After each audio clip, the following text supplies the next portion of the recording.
Hi friends. ఇండియాలో క్రికెట్కి ఎంత క్రేజ్ ఉందో మనందరికీ తెలుసు. మన దేశంలో క్రికెటర్స్ని దేవుళ్ళలా ఆరాధిస్తారు. భారతదేశంలో ఎక్కడ చూసినా కనిపించే కామన్ గేమ్ క్రికెట్. బహుశా ఇందుకే అనుకుంటా భారతదేశంలో 29 రాష్ట్రాలు ఉన్నప్పటికీ స్టేడియంలు మాత్రం 51 ఉన్నాయి. కానీ మీరు ఎప్పుడైనా ఆలోచించారా? ప్రపంచవ్యాప్తంగా ఎంతో ప్రసిద్ధిగాంచిన క్రికెట్ ఆటను చైనా, అమెరికా, రష్యా లాంటి దేశాలు ఎందుకు ఆడవని? అగ్రగామి దేశమైన అమెరికా ఒలింపిక్స్లో అత్యధిక మెడల్స్ గెలిచిన దేశంగా రికార్డు సృష్టించినప్పటికీ క్రికెట్లో మాత్రం వెనుకబడింది. అయితే మనం ఈ వీడియోలో అమెరికా, రష్యా, చైనా, ఫ్రాన్స్ వంటి దేశాలు ఎందుకు క్రికెట్ ఆడవు అన్న దాంతోపాటు ముందు ఈ దేశాలు ఎప్పుడైనా క్రికెట్ ఆడే అవకాశాలున్నాయా అనేటటువంటి మరెన్నో ఇంట్రెస్టింగ్ విషయాల గురించి కూడా ఈరోజు తెలుసుకునే ప్రయత్నం చేద్దాం. ఫ్రెండ్స్, వీడియో చాలా ఇన్ఫర్మేటివ్గా ఉంటుంది. సో లాస్ట్ వరకు చూసి నచ్చితే ఒక లైక్ చేయండి చాలు.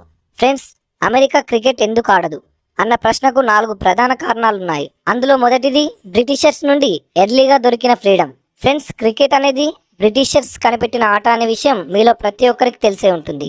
అయితే ఇంగ్లాండ్ దేశానికి చెందిన బ్రిటిషర్స్ ప్రపంచంలోని పలు దేశాలపై రాజ్యం వెళ్లారు. ఏ ప్రాంతాలనైతే బ్రిటిషర్స్ పాలించారో అక్కడి ప్రజలు క్రికెట్ ఆడుతారు. ఉదాహరణకు భారత్, పాకిస్తాన్, శ్రీలంక, బంగ్లాదేశ్. ఇదిలా ఉంటే గతంలో బ్రిటిష్ పాలనలో ఉండే కొన్ని దేశాలు మాత్రం క్రికెట్ ఆడవు. Example America. ఫ్రెండ్స్, ఇక్కడ మరో ముఖ్యమైన విషయం ఏంటంటే మనకు బ్రిటిషర్స్ నుండి 1947లో స్వాతంత్రం లభించింది. కానీ మనకంటే 100 సంవత్సరాల ముందు అమెరికాలో బ్రిటిషర్స్ పాలన అంతమైంది. అంటే 1776లోనే అమెరికా స్వాతంత్రాన్ని సాధించింది. ఎప్పుడైతే అమెరికాకు స్వాతంత్రం వచ్చిందో ఆ సమయంలో క్రికెట్ అనే పేరు కూడా పుట్టలేదు. ఎందుకంటే క్రికెట్ని 18వ శతాబ్దంలో కనిపెట్టారు. కావున అమెరికా దేశ ప్రజలు క్రికెట్ ఆడకపోవడానికి ఇది ఒక ప్రధాన కారణంగా కూడా చెప్పవచ్చు.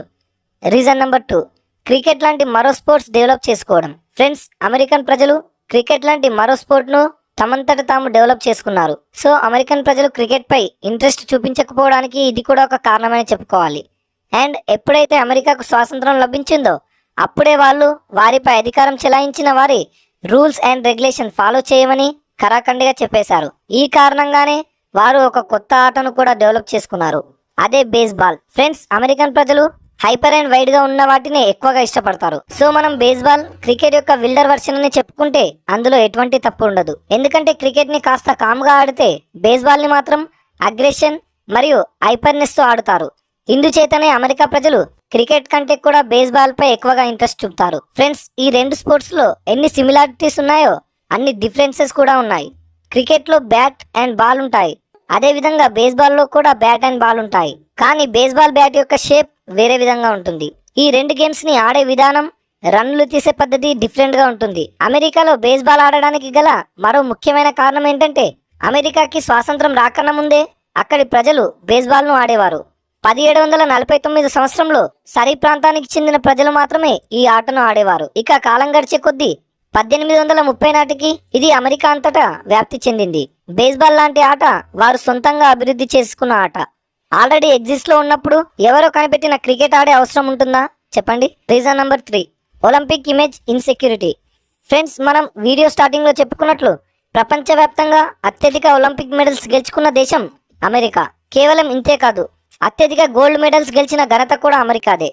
చరిత్రలో నుండి మొదలుకొని ఇప్పటి వరకు 2633 medals, 10,061 gold medals, 832 silver medals, 740 bronze medals గెలుచుకుంది. అయితే అమెరికా ఈ ఇమేజ్ ని ఇదే విధంగా కొనసాగించడానికి ఒలింపిక్ గేమ్స్ పై ఎక్కువగా కాన్సన్ట్రేషన్ చేస్తుంది.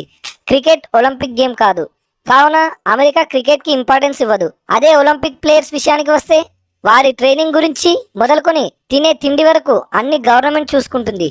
ఈ కారణాల చేతనే 2020-21 సంవత్సరంలో జరిగిన టోక్యో ఒలింపిక్ గేమ్ లో America 31 gold medals, 70 silver medals గెలిచింది. రీజన్ నెంబర్ 4, రబ్బీ పాపులారిటీ. ఫ్రెండ్స్, అమెరికన్ ప్రజలు క్రికెట్ కి మరో వెర్షన్ అయిన బేస్బాల్ లాంటి గేమ్ ఎలా అయితే డెవలప్ చేసుకున్నారో అదే విధంగా ఫుట్బాల్ కి మరో వెర్షన్ గా రబ్బీని డెవలప్ చేసుకున్నారు. క్రికెట్ కి విల్డర్ వెర్షన్ బేస్బాల్ ఎలాగో ఫుట్బాల్ కి విల్డర్ వెర్షన్ రబ్బీ అలాగా. ఫుట్బాల్ లో బంతిని కాలితో తనితే రబ్బీలో మాత్రం బంతిని చేత్తో కూడా పట్టుకోవచ్చు. ఈ రెండు గేమ్స్ లో వాడే బంతుల్లో కూడా చాలా డిఫరెన్స్ ఉంటుంది. ఫుట్బాల్ లో వాడే బాల్ రౌండ్ గా ఉంటే రబ్బీలో వాడే బాల్ మాత్రం గుడ్డులా అండాకారంలో ఉంటుంది. ఫ్రెండ్స్, ఇక్కడ ఇంట్రెస్టింగ్ విషయం ఏంటంటే అమెరికా యొక్క నేషనల్ గేమ్ బేస్బాల్ అయినప్పటికీ అక్కడి ప్రజలు మాత్రం ఎక్కువగా రబ్బీ ఆడేందుకు ఇష్టపడతారు. ఇక మీరే ఆలోచించండి, ప్రజలు క్రికెట్ ని చూడ్డానికే కాదు ఆలోచించడానికి కూడా ఇష్టపడని దేశంలో అథారిటీస్ క్రికెట్ పై మనీ స్పెండ్ చేసి ఎందుకు వేస్ట్ చేసుకుంటుంది? ఇండియాలో మాత్రం ప్రజలు క్రికెట్ ను ఎంతగానో ఆరాధిస్తారు. ఇందుకోసమే ఇక్కడి అథారిటీస్ క్రికెట్ పై ఎక్కువగా మనీ స్పెండ్ చేస్తారు.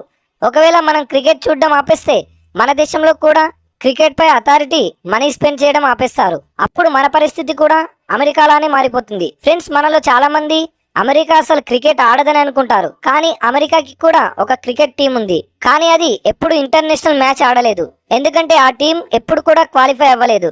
కానీ ఫ్రెండ్స్, ఇక్కడ ఒక ట్విస్ట్ ఏంటంటే కామన్వెల్త్ గేమ్స్ లో ఉమెన్ క్రికెట్ ని ఇంక్లూడ్ చేస్తున్నారు.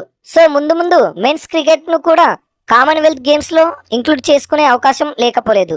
ఆ సమయంలో అమెరికా ఏ విధంగా రియాక్ట్ అవుతుందో వేచి చూడాలి. ఇక అమెరికన్ క్రికెట్ టీం గురించి మాట్లాడుకుంటే అమెరికన్ క్రికెట్ టీం కి ప్రస్తుతం కోచ్ గా జే అరుణ్ కుమార్ ఉన్నారు. అరుణ్ కుమార్ కర్ణాటక రాష్ట్రానికి చెందిన క్రికెటర్.